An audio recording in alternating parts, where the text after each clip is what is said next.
More than 120,000 Cambodians have crossed back into their own country from Thailand in the past week, fearing a crackdown on migrant workers after last month's coup. Cambodians make up a big part of the 2 million strong migrant labour force in Thailand's seafood, agriculture and construction industries. But they often work for meagre pay and lack official work permits. They're apparently fleeing after a rumour that illegal foreign workers may be arrested and deported by Thailand's new military rulers. Joe Lowry from the International Organisation for Migration has been at the border and has just returned to Bangkok. Joe Lowry, thank you very much for joining us. Thank you. Is it actually true that these people may be deported by the Thai junta, or has this exodus been triggered by a rumour? No one really knows. There's certainly strong rumours going around in the Cambodian community which people are listening to and are making their decisions to leave. Certainly I'd say that for 140,000 people to leave en masse within a week, to leave their jobs and to go back to a country where they don't have any work and there'll be a strain on the services there. For them to leave so rapidly in such numbers, there must be a compelling reason. There are many migrant workers in Thailand, not only from Cambodia but also from Myanmar and Laos notably. Are they leaving as well, or is it just the Khmer workers who are departing? At the moment, the information we have, the large number of migrants leaving are Cambodian. There are some indication there may be smaller numbers of people going back to Myanmar as well. So this is the Aranyapret border post. Can you just describe what sort of facilities are there? Because it's really not sufficient to cope with this number of people, is it?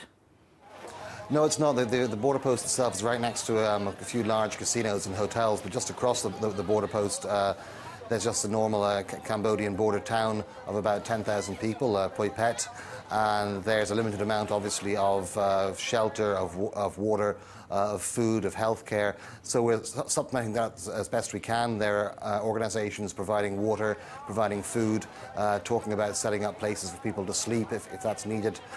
So yeah, without that, as I said, without the trucking operation, there will be a lot more people. There will be tens of thousands of people there now, but thankfully it's down to a few thousand and people are getting out quite quickly. And where are those trucks taking people to? Taking them to the provincial capitals, to places like Battambang and Siem Reap, and to the capital, Phnom Penh itself. And then people have to get back to their home towns and villages under their own steam. And of course the concern is that when they get there, there won't be much waiting for them. And a lot of them have paid money to brokers to get jobs, fruit picking or in construction in Thailand, low-paid jobs, jobs that pay about $8 to $10 US dollars a day.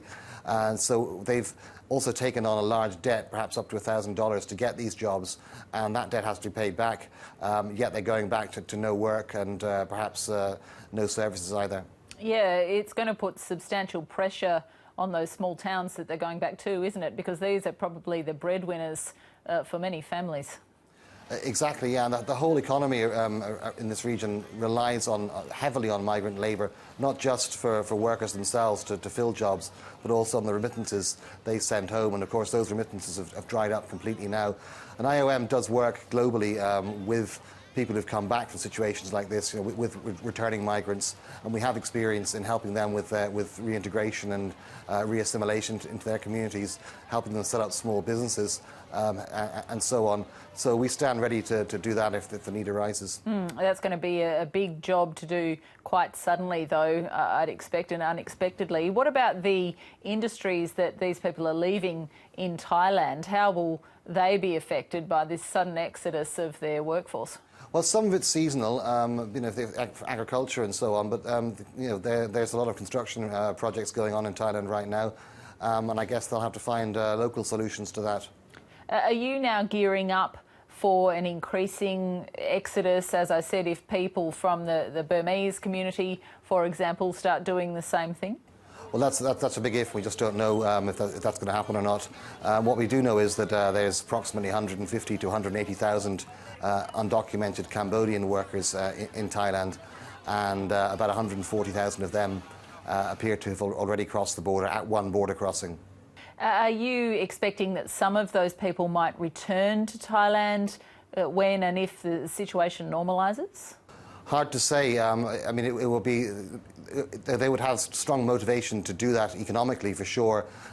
People will take, as we know from the scenes in Europe and other parts of the world, people will take extreme measures to get somewhere where they believe they can better their lives for themselves and for their families. Joe Lowry, thank you very much for joining us.